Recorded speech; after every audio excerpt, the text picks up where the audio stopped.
istikametine ilerle. Bölgeyi dayak mentine ilerle. Aydın oldur.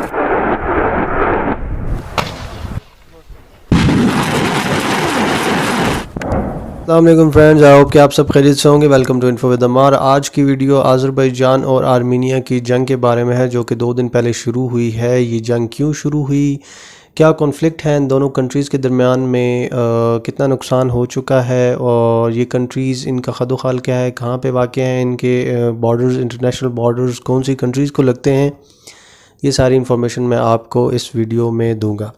तो start करते हैं दोस्तों। अज़रबैजान के बारे में पहले बता दूं कि ये एक मुस्लिम कंट्री है और ये वाक़या है ईरान के साथ इसकी सरहद लगती है, साथ में कैस्पियन सी है, और रशिया के साथ, जॉर्जिया के साथ और आर्मीनिया के साथ इसकी सरहदें लगती हैं, जबकि आर्मीनिया की सरहदें जॉर्जिया और तुर्की के साथ लगती हैं, तो और साथ अज़रबैजान के साथ भी।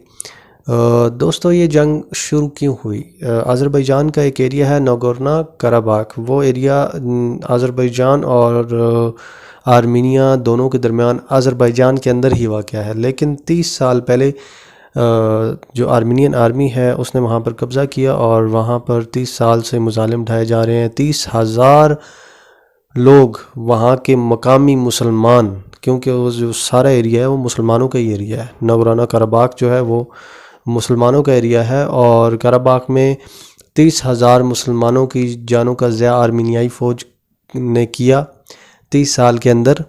इसके अलावा 1 लाख मकामी मुसलमान वहाँ से हिजरत कर चुके हैं, जगह छोड़ चुके हैं।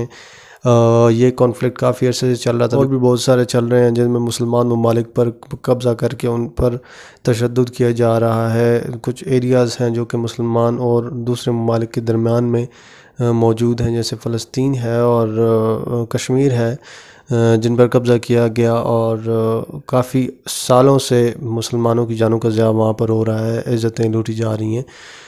ये एरिया भी इसी तरह एक 30 साल से मकबूजा एरिया है जिस पर आर्मीनिया ने कब्ज़ा कर रखा है। लेकिन अभी अज़रबैजानी आर्मी, जो कि पहले अपने आप को सिर्फ डिफ़ेंड कर रही थी और कंट्री को डिफ़ेंड कर रही थी, उसने ये स्टैंस लिया है और अभी वो आगे बढ़ते चले जा रहे हैं कराबाख में। उन्होंने कुछ गांव, कुछ एरियाज़ जो है वो हासिल कर ली हैं वापस, और बॉर्डर लाइन जो है उसके जो उन लाइन ऑफ कंट्रोल बेसिकली वहाँ जहाँ से वो कंट्रोल करते हैं वहाँ पे उन्होंने कुछ एरियाज़ को खाली करवा लिया है। उसके बावजूद कुछ सिविलियंस की अमवात हो चुकी हैं, शहीद हो चुके हैं। अगर काउंट्स की तरफ जाया जाए तो मुसलमान जो ममालिक है अज़रबैजान, उसके तकरीबन सिविलियंस 45-50 सिविलियंस शहीद हो चुके हैं, और फ़ौजी नुकसान जो है वो 28 से 30 है। जबकि अगर देखा जाए आर्मीनिया का, जो कि एक ईसाई मुल्क है, वहाँ पर जो उनका जो फ़ौजी नुकसान है वो 70 से भी ज़्यादा फ़ौजी उनके मर चुके हैं, और बाकी जो उनके सिविलियंस हैं वो 200 से ज़ायद सिविलियन जो हैं वो मर चुके हैं इस झड़प की वजह से और लड़ाई की वजह से। टैंक्स मूव कर दिए गए हैं वहाँ पर, और एयरफोर्स भी रेडी है उनकी। जो 2 कंट्रीज़ जिन्होंने हिमायत की है अज़रबैजान की इस जंग में कि वो काबिज़ फ़ौज से, दहशतगर्द फ़ौज से इस इलाके को छुड़वाने के लिए आगे बढ़ रहे हैं, तो हम आपकी मदद करेंगे। वो कंट्रीज़ पाकिस्तान और तुर्की हैं। पाकिस्तान भी अपनी फुल सपोर्ट देने को तैयार है, और तुर्की भी अपनी फुल सपोर्ट देने को तैयार है। अब ये जंग शुरू क्यों हुई? शुरू तो इस कॉन्फ्लिक्ट की वजह से हुई। 30 साल से ये कॉन्फ्लिक्ट चल रहा है। शुरू आर्मीनिया ने की है। हर जगह पर ये देखा गया है कि जहाँ पर काबिज़ फ़ौज को ढील दे दी जाए तो वो आगे ही बढ़ना शुरू हो जाती है। तो ये ढील का नतीजा है, और लेकिन अल्लाह पाक मदद कर रहा है अज़रबैजान आर्मी की, और वो आगे निकल रहे हैं। तो इस पॉइंट की तरफ आते हैं कि ये जंग शुरू क्यों हुई।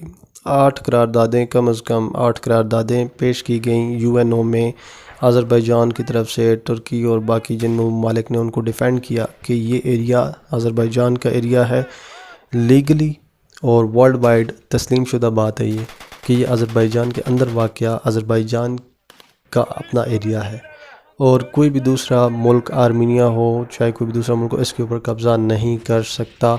कोई भी काबिज़ फ़ौज यहाँ पर बैठ नहीं सकती। लेकिन उसके बावजूद दुनिया के जितने बड़े जायंट्स कंट्रीज़ हैं उनमें से किसी ने ये ज़हमत नहीं समझी कि इस मसले का हल किया जा सके। तो अभी ये मसला जब यूएनओ की असम्बली से इजलासों से होकर हथियार पर आया है, तो अभी यूएसए भी, ईरान भी और पूरा यूरोप जो है वो ये कह रहा है कि अभी जंग बंदी होनी चाहिए, टेबल टॉक होनी चाहिए, हम टेबल टॉक पे आपका मसला हल करवाते हैं, ये है वो, इस तरह की चीज़ें। लेकिन अज़रबैजान आर्मी ने भी अपना एक स्टैंस ले लिया है, सोच लिया है कि अगर ये बातों से हल नहीं होती, ये मसला बातों से हल नहीं होता, तो फिर इसका एक ही हल है कि इसको हथियार से हल किया जाए। और अभी वो आगे बढ़ते चले जा रहे हैं, जबकि जो एरियाज़ आज़ाद कराए जा रहे हैं आर्मीनियन आर्मी से, उन एरियाज़ में जो मुसलमान मुकीम हैं वो बहुत ज़्यादा खुश हैं, खुशामदीद कह रहे हैं अज़रबैजानी आर्मी को। और इसके अलावा इस जंग में जो आर्मीनिया है बेसिकली, उन्होंने उस कंट्री ने कौन सी जो कंट्रीज़ हैं हमसाया ममालिक, उन पर इल्ज़ाम लगाया है। उसमें टर्की है, क्योंकि टर्की के साथ वाक़या है आर्मीनिया, तो ज़ाहिर बात है उनका आपस में कॉन्फ्लिक्ट है, कुछ चल रहा होता है।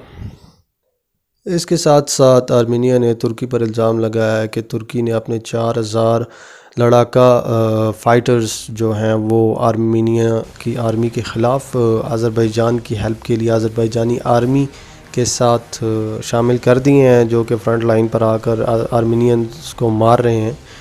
तो ये इस बात को डिनाई कर दिया गया है टर्की की तरफ से, जबकि टर्की ये इल्ज़ाम लगा रहा है आर्मीनिया पर कि कराबाग के रीजन में वहाँ पर एक इस तरह का ट्रेनिंग सेंटर बना के रखा हुआ है उन्होंने, कि जहाँ पर वो मुख्तलिफ़ लोगों को ट्रेनिंग्स देकर तो उनको फिर तुर्की भेज देते हैं और वहाँ पर जानी व माली नुकसान के सबब बनते हैं। दोस्तों, उम्मीद करता हूँ कि इस मकबूजा इलाके को इन दहशतगर्द फ़ौजों से छुड़ा लिया जाएगा और मुसलमानों पर ये 30 साल से जो जुल्म उस इलाके में हो रहा है वो ख़त्म होगा और ये इलाका वापस अज़रबैजान के कंट्रोल में आ जाएगा जल्द ही। अल्लाह पाक इनकी मदद करे, आप भी दुआ करें और अपना बहुत सारा ख्याल रखें। अगर इस बारे में मुझे कोई और इन्फॉर्मेशन मिलती है तो मैं एक और वीडियो बनाऊँगा इस पर। अपना बहुत सारा ख्याल रखें, टेक केयर, मेरे चैनल को सपोर्ट करें और टेक केयर। अल्लाह हाफ़िज़। पाकिस्तान जिंदाबाद।